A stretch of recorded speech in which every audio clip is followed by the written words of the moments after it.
long distance relationships. Long distance relationships are really complex. There's differences in schedules, different time zones, different work schedules, different priorities, different goals, different family requirements, different cultures, different friends. Everything is different and variable between the two of you. And there's miles and miles of distance. But I truly still believe that long distance relationships are the strongest kind if you survive the test of time. Because when you're in a long distance relationship, you're committed to making it work. You know there's distance, you know there's pain, you know there's so many years to wait. But when two people are willing to go through that trauma, that separation, to be united for one long-term end goal eventually, you will be super committed to being the right partner for each other, and you will create a bond that is so strong that no matter what hardships you face later in life, you will be unbreakable. So in this video, we're going to cover three things. First, how do you build the right foundation to ensure that your relationship lasts? We need to figure out together what are those measures, what are those routines, schedules, what are those boundaries that you need to put in place to ensure that your relationship will survive the test of time.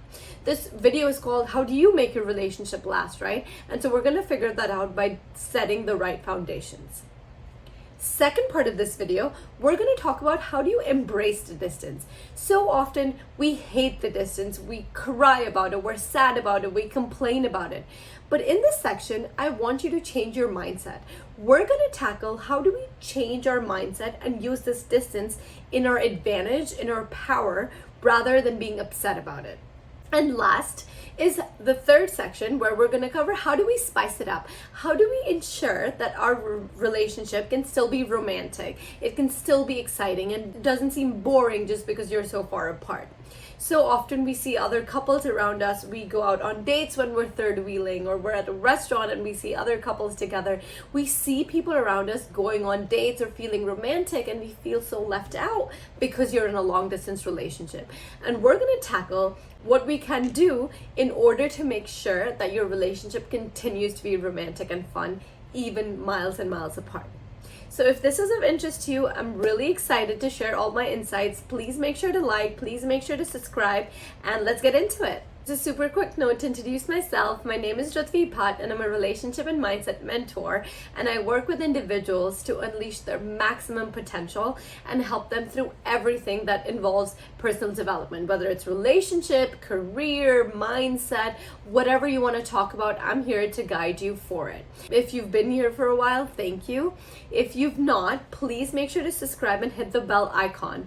We're surrounded with so much information and so much content. I want to make sure that you've subscribed and hit the button so you don't miss out on anything, because I put in tons and tons of effort to create this free content for you.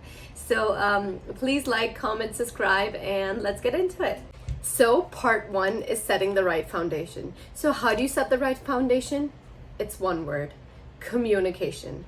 Communication is king in a long distance relationship. There's love, there's trust, there's respect, and all of that is super important, but nothing is more important than the power of communication.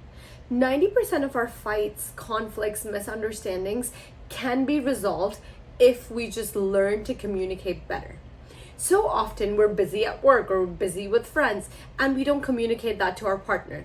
And our partner is left there waiting for one text, waiting for one call, or just wondering where you are, what you're doing, and they're 7 seas away feeling miserable and upset. And why? Because you just haven't communicated that to them. So often, instead of saying, "Hi, my love, I would love to talk to you," or "I'm really missing you, I would love to spend the time to talk to you as well, but my boss has asked me to stay over," or "I have to go out with my friends, but I promise you I want to talk to you, and I will make sure I find a time that I do." That text takes 1 minute to write. But so often we just text and say, "Hey, busy, can't talk," or "Just understand, I can't talk." But what we don't realize happens in that moment is that that person 7 seas away is just sitting there wondering, do they even love me? Do they even want to talk to me? Thoughts of feeling unloved, feeling insecure. All of those thoughts creep in because you've created this vacuum due to lack of communication. If you communicate and tell your partner, I feel the same way that you do. I want to talk to you just as much as you do, but my current schedule, my current priorities, my current requirements are stopping me from doing that. In that way, your partner knows that you're both on the same page, they know what you're doing, and they feel like they're still with you, they're still close to you, and you're not distancing away from them, simply because you communicated your true, genuine feelings, and that will eliminate so many fights and make your relationship last so much longer. So then, how do you set up the right foundation? By setting boundaries, by setting schedules, and by setting routines. Have a set pattern that you've both mutually effectively agreed upon, where you both talk at a certain time. You have certain actions, certain sentiments you express throughout the day. You both need to actively and effectively come up with a plan where you communicate what you can do for the relationship on a daily basis and what they can do for the relationship. And so there should be a certain level of expectation that I will talk to you X amount of time every day, or I will talk to you post dinner time when I'm done with all my chores. Whatever those requirements are, both of you should express what you expect of each other and what you can give into that relationship, and then mutually meet halfway, agree on a plan that works for both of you. And so really important is to have a set of routine or a schedule. Of course, this might not always work, but as long as it works 90% of the times, where you have an anticipation of the day that you are going to talk to them at X amount of hours, X amount of time, then you will have a certain sense of security and stability in a relationship that will create a foundation that is very strong. Try to create a routine or a pattern where you have a dedicated time for your partner. A lot of couples that aren't in a long distance relationship, just organically living together, being together, just are in each other's space, but you're not. So you need to create the space for your partner. And so schedule that and create a pattern where you have a dedicated time for them, just like you have dedicated time for cooking or going to work or going to gym or doing chores. Your partner, who is someone who's so important to you, deserves a dedicated time in the day, and you both need to mutually agree on a time that works and then stick to it. But before we go to the next section, there's another part you need to understand here. If you love and understand your partner, some days when they can't make that schedule, some days when an emergency comes up, some days when there's a conflict in time, you should also understand and let it go. Don't hold a grudge against them. Don't fight with them that this is our time. You have to make sure that you follow that routine and a pattern 90% of the time. But life is complex, work is complex, situations are complex, things can pop up anytime. So you have to ensure that you allow your partner to have that freedom, that bandwidth, that if something else more important comes up, you will find another time to talk, and that it's okay, that you support and understand that. So it's both people understanding and prioritizing each other, and then when not possible, understanding and letting it go. And if you learn to communicate why you're unavailable at a certain time, like I said, will eliminate 90% of the problems.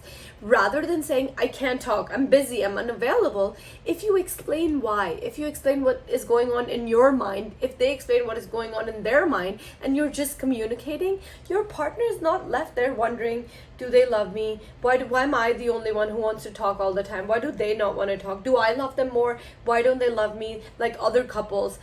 All these thoughts that are negative and unnecessary for your relationship creep in simply because the person didn't take the time and effort to express why they're unavailable. So don't make that mistake. Share this with your partner. Please underline, take notes. Patterns, routines in a long distance relationship, super important. And when not possible, communicate. And make sure as you evolve, as you grow up, as their priorities change, as your priorities change, as you grow up as individuals, if this communication plan and routine needs to change and evolve, let it evolve with you. You're growing, and you need to let your schedules, your life grow with yourself.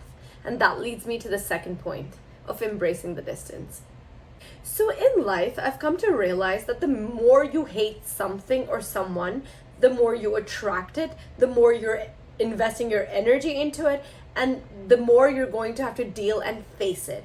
And so rather than investing your energy in absolutely something that you hate with a burning passion, we need to redirect our energy into something more meaningful. So often, all the couples that I coach, they will tell me at least one person in the relationship just hates the long distance, can't wait for it to end. They cry about it, they complain about it. They're just so sad to be in a long distance relationship, and all they ever want is to end it, right? And that happens all the time, and I understand that, right? Because it's really hard. It's really hard because all you want is to be with your partner. You want to spend time with them. You want to do the cute things, affectionate moments, go to the movies, cook together, sleep together, go out together, be a real couple, right? That's all you want. And they're not wrong in wanting that. It's one type or pure way of asking for more love, and that's okay. But we need to face reality due to multiple circumstances, whether your partner's gone abroad for a job, they've gone to college, or they're getting higher education, or their family's somewhere else and you've met online. Whatever the situation is, because of which you're in a long distance relationship, you need to be able to embrace and not hate the distance. You need to learn how to use that in your advantage. So by embracing the distance, I mean taking advantage of this time that you have apart. You need to do whatever it takes to build the dream life of yours separately right now, but eventually that will organically come together. But you need to take advantage of the biggest asset that you have right now. That's time. You might be in multiple different situations where your life hasn't organically led you to become one, or at least be in one physical location together. The end goal is marriage. The end goal is living together. The end goal is whatever your end goal is, but it is to end up together. But you're not there yet. And right now you're leading two completely separate lives. You need to take each of your separate lives and build it. This right now is the time to build the body that you want, to pursue that career that you want, to build that side hustle, to learn that new instrument, to go on that trip. Do those things that in the future you might not be able to do due to time or responsibility constraints. Take this time, because you don't realize as life goes on, time slips away from our hands because we have so many more responsibilities. Our lives are more webbed into other lives, and so you have the time right now to build everything you think you can be or want to be, and use that in your advantage. Instead of laying in bed looking at phones or mindlessly scrolling because you're trying to numb the pain of the fact that you're so far apart, use that time to build that dream life of yours. Fast forward a couple years from now, you will have other beautiful things to look forward to, but you won't have time for that side hustle. Right now, spend time with family that you might not get later. Spend time in nature. Go volunteer with kids, or teach kids, or plant trees. Do something for the environment. Do those bigger, brighter things that uplift you, that make you more confident. Build skills, develop yourself. Do things that your future self will thank you for, because your life is going to be amazing in the future as well, but your time will be used in different ways that are just as amazing, but you might not have the time that you have now because your lives are apart. That is power. That is the power of time that I want you to start leveraging. And when you start doing that, you'll recognize and appreciate that there are some advantages of being in a long distance relationship. And yes, I cannot wait for that to end. But while I'm still in it, this is my path to making myself happy. This is my path to making my dreams come true. This is my path of building my side hustle. Use it. So we just went through parts 1 and 2, but part 3, I know I promised this within this video, but I think this video is getting long, and I have tons of ideas on how to spice up your long distance relationship. There's tons of ideas, examples, and I want you to implement them. So I'm going to create a separate video for you. Just a couple days and I'm going to upload version 3, part 3 of the same video. So stay tuned. Thank you. I hope this was helpful. Please subscribe, like, and comment so I know this was useful. Please let me know how you're going to implement some of the learnings, and I can't wait for you to have a beautiful relationship. Stay tuned for part 3.